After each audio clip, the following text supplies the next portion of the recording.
God is playing a little game of hide and seek with me, and I'm trying to find him, and he's so successfully hidden himself from me, I can't.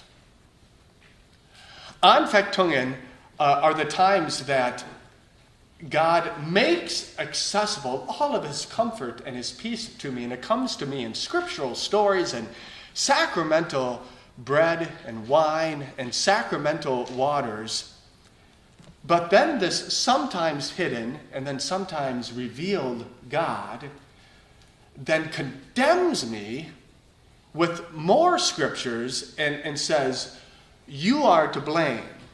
It is your fault, and it's because of your transgressions. And so, Anfechtungen, it kind of makes me feel like I'm a yo-yo at the end of a string, and based upon the arbitrary movement of God's finger, there are sometimes I'm up and I'm down. There are moments in which I experience, yes, this is most certainly true. And then it's followed immediately by another moment in which I feel, I don't know, is this for certain? So Anfechtungen are those spiritual assaults that rob you of certainty in the love of God. It's like that little inner voice echoing inside, haunting you. And behind it all is a human doubt. That's one moment you're up, the next moment that you are down. Is God compassionate, or is God cruel in his dealings with me? I don't know. Now, what I'm about to say is going to be really hard. So hear me out. Every time that you feel Anfechtungen, I want you to embrace that delicious despair. For this reason, and here's the reason why. Not only does it remind you and make you remember, yes, I'm only feeling this way because now I'm reminded of my status as a sinner, but it's also sometimes God's way when he places you in such a position, in that moment of self-doubt and self-despair. That's the moment that can be harnessed as one of the only ways that God knows you may need to grow in faith. So if you have felt that kind of an assault, if you are feeling, if it's been robbing you of your peace and comfort and joy that's found in God, then really this morning you have no other place to go to remedy it unless you go to the very love and the mercy of God. So Anfechtungen. Now you can look at the gospel lesson for this morning that's going to serve as our sermon basis from Luke chapter 7, and tell me, as your eyes scan that heart-wrenching story, tell me if Anfechtungen wasn't just hanging in the air and in the hearts of everybody, because as you're reading through it, you quickly surmise you're attending a funeral procession. And then you see on the shoulders of 6 men is a wicker casket. And inside it's cradling the corpse of a dead young man. And it's such a sad sight. Yet more pitiful is the look on the face of his mother, who is heading the procession directly behind his casket. What's so heart-wrenching is as you read, you find out that she knows that stretch of road. She had just walked it recently as she was going to bury the body of her husband. Except that time, her son was walking alongside of her. But now, she's walking alone. And if you've ever gone to a funeral, and if you are someone, you know how you go home, and the widow goes home, and oftentimes you go home to an empty house. And there are times in which you're going to sit down for dinner for one and conversation with none. See, death stole her loved ones. And tell me if oftentimes in those moments of Anfechtungen, it begins to steal your certainty. Tell me if maybe she had a right to ask some questions like, God, what did I ever do to deserve this? Why are you doing this to me? Did I not pray over the deathbeds of my husband and my son? Did I not faithfully prepare them for burial? Did I not call on you, God, to rescue me in my moments of misery? And did I not wet my bed with my tears every single night? And God's answer? Silence. So death deprived her of everything that she loved at that moment. And all that she had left to do in Luke chapter 7 was simply just bury her young boy. See, that's Anfechtungen. A moment of despair and a moment of self-doubt. And especially in that moment when you realize, you know what, if it's true that God is the determiner of everything in our life, then surely that he must be the stage manager. Or could he possibly be the main actor who is causing all of this? See, there's the question. Why does God allow it? Why does God allow us just sometimes to wallow in our self-doubt? Why doesn't he just make it perfectly clear to us the very first time? Why does God allow this to happen? What did I do to deserve this? Why does God allow miscarriages to happen? Why does God sometimes step in and abruptly take a young life? But then in the same breath, why does God let old life just linger for so long? I mean, surely your pain is as great as that widow's pain. So, doesn't he care anymore? Where is God? Or which God? Is it going to be the compassionate one? Or is it going to be the cruel one? See? A moment of Anfechtungen. And I know what I'm about to say is going to be very difficult, but hear me out. This morning, embrace that delicious despair. Because sometimes it's only when you reach that point, only then can you truly be ready to now walk to Nan. There's a funeral procession that's coming out the city gates of Nan, and that procession is being met by an incoming group into the city. That group is being led by Jesus. And Jesus and his disciples, maybe they've been talking along the way, and all of a sudden they see the funeral procession, and kind of like what we do still to this day. Whenever you see one coming by, you pull the car over, right? I can see Jesus and his disciples, they step aside. They give a moment of quietness and of respect. No one is going to say anything.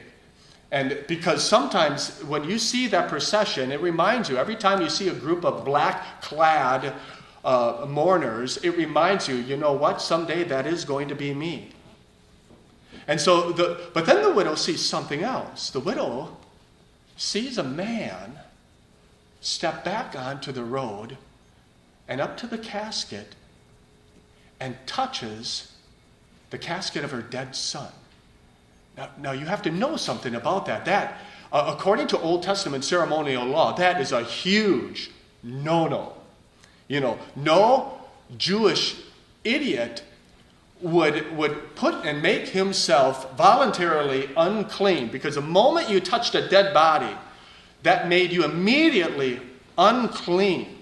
And so, but you don't hear Jesus afterwards touching it and then screaming out, "I'm unclean, everybody out of here." You don't see Jesus wearing a surgical mask or putting on latex gloves.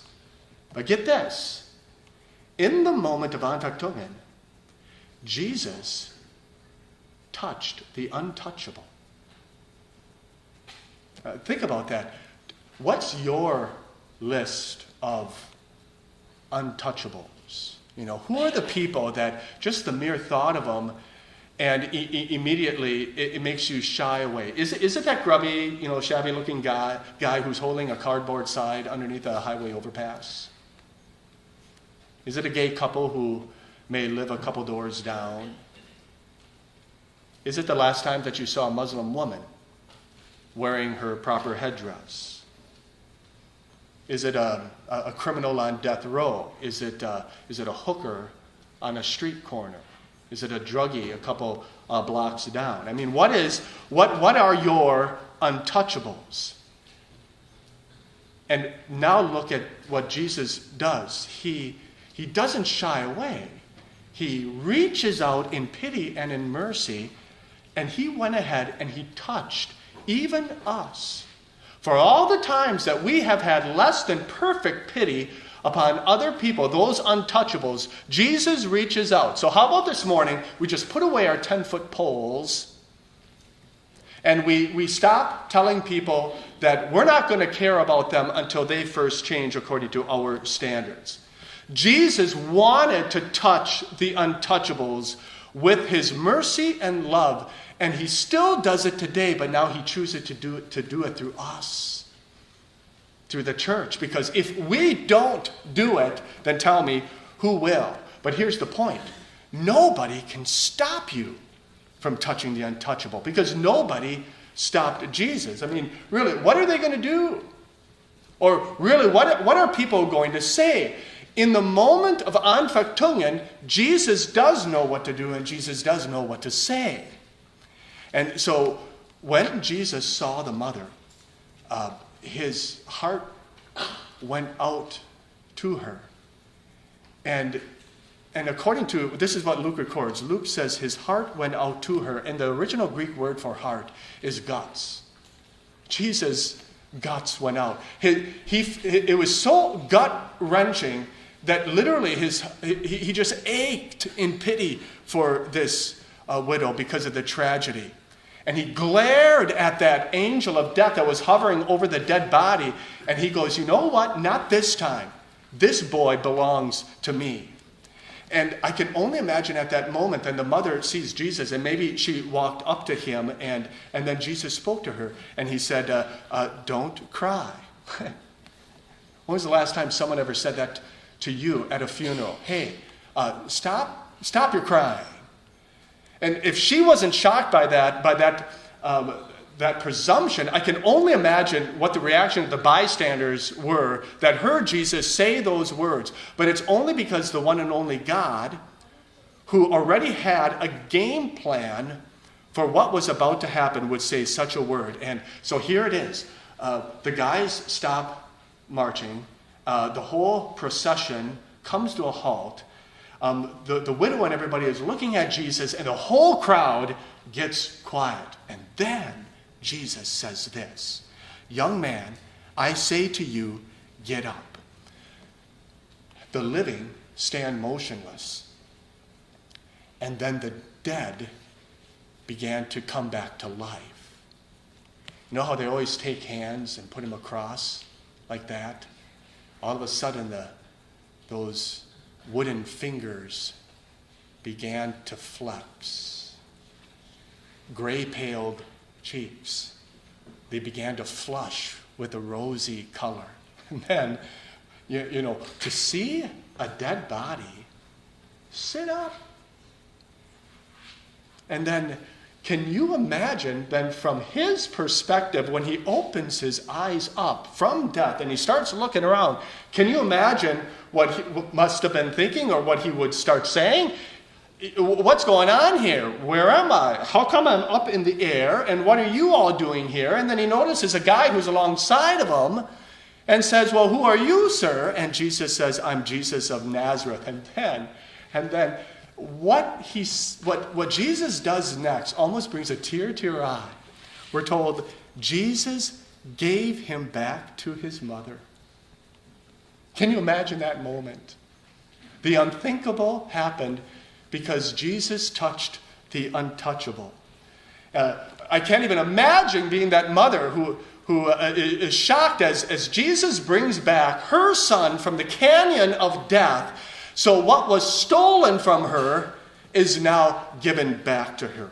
See, and I say here at Nan is when we really see who God is. For all the times that we keep wondering, I don't know, is he compassionate or is he cruel? We have a God who is so touched by our sorrow that he touched us untouchable ones. He had full compassion. His guts wrench and go out to us in our time of need. And only the Lord of life would be able to confront the enemy that is called our death. And that is what truly shows the compassion of our God.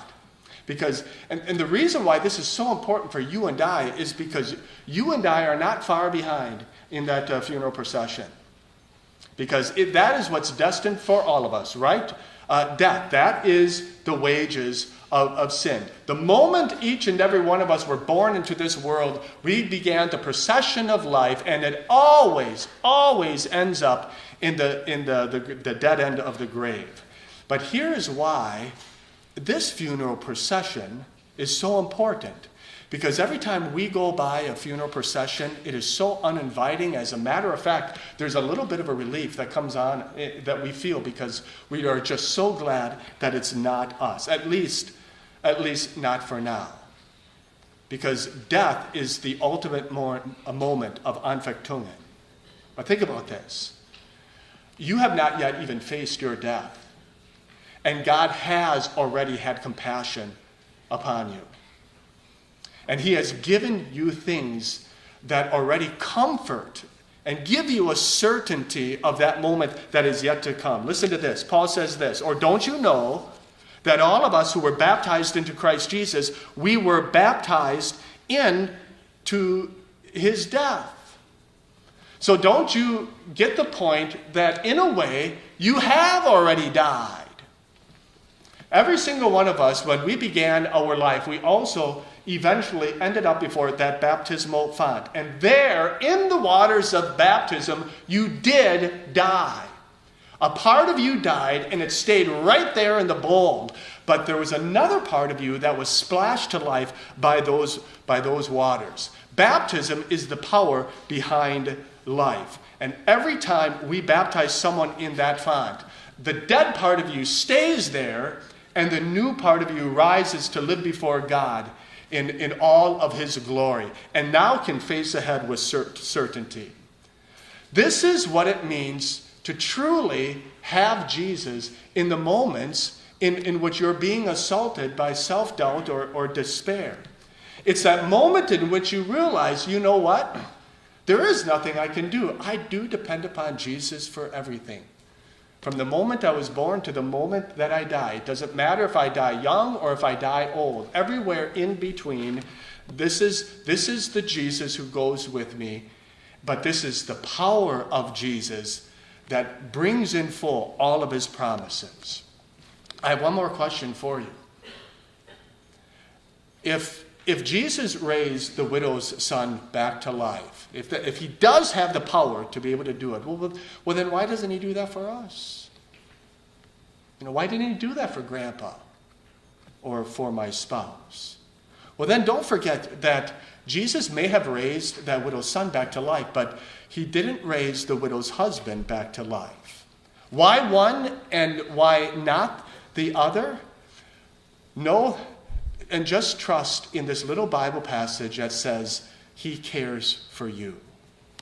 God's care is so perfect and so wise, it goes beyond our understanding. But it's trust in his promises to know that whether he takes one person now or he takes another person much later, he promised to do that so it works out not for our present good, but especially for our eternal good. Anfechtungen. In those moments of doubt and despair, the depths of despair, that's where we sometimes and only begin to understand and experience this is truly what the grace and the mercy of God. He has a care and he has a compassion. He feels our hurts, and he already has mercied us with his son on the cross. As then, back in Nain, still today, he deals with us in compassion for our eternal good. So now go and have the guts to be able to touch your untouchables. Amen.